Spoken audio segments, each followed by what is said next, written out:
Hey, how's it going? Have you ever heard of this book, Andrew Henry's Meadow by Doris Byrne?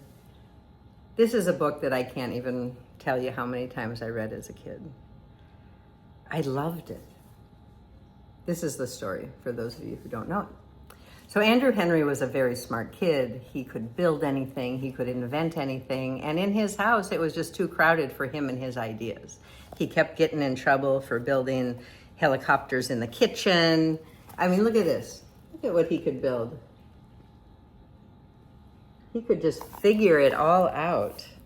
And he was getting in people's way, like right here. Like he was rigging up his brother's bedroom and messing with their stuff. They hated it.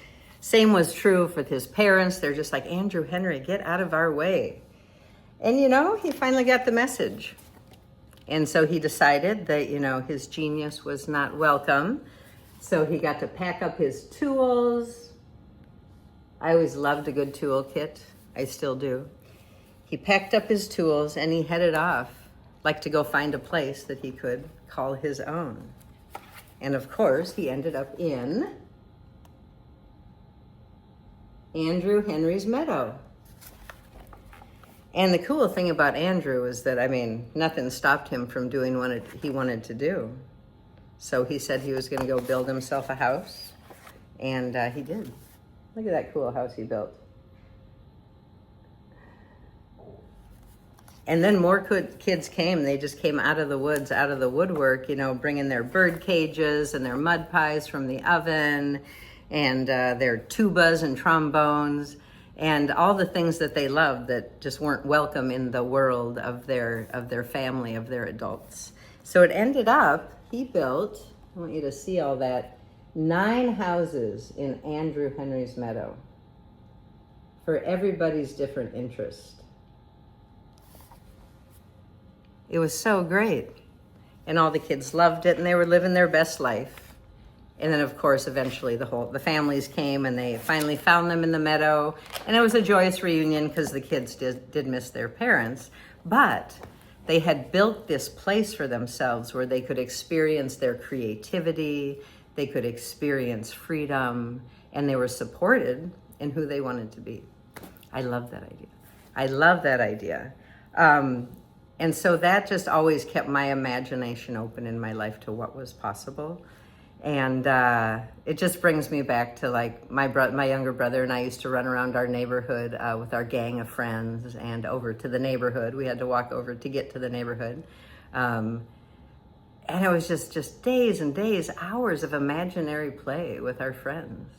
Matt and I used to play this game called Yugoslavia, and it's basically tag, but we would yell Yugoslavia when we would tag each other, and we'd run around and laugh.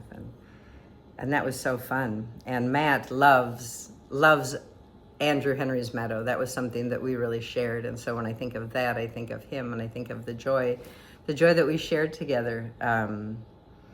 But what happens then is our imaginations, our ideas kind of get shut down, right? Because we have to fit in. And the adults around us, it makes them uncomfortable. It makes society uncomfortable for children to be exuberant with the joy that's natural for them. We'll experience different levels of that, I'm sure. And it's hard because then you move on with life and life kind of gets harder, but you got that joy stuck back there where it got shut. That happened for me in my life. I just really ran myself into the ground with giving and giving and giving, and not even knowing how to receive. It's not even that people didn't offer.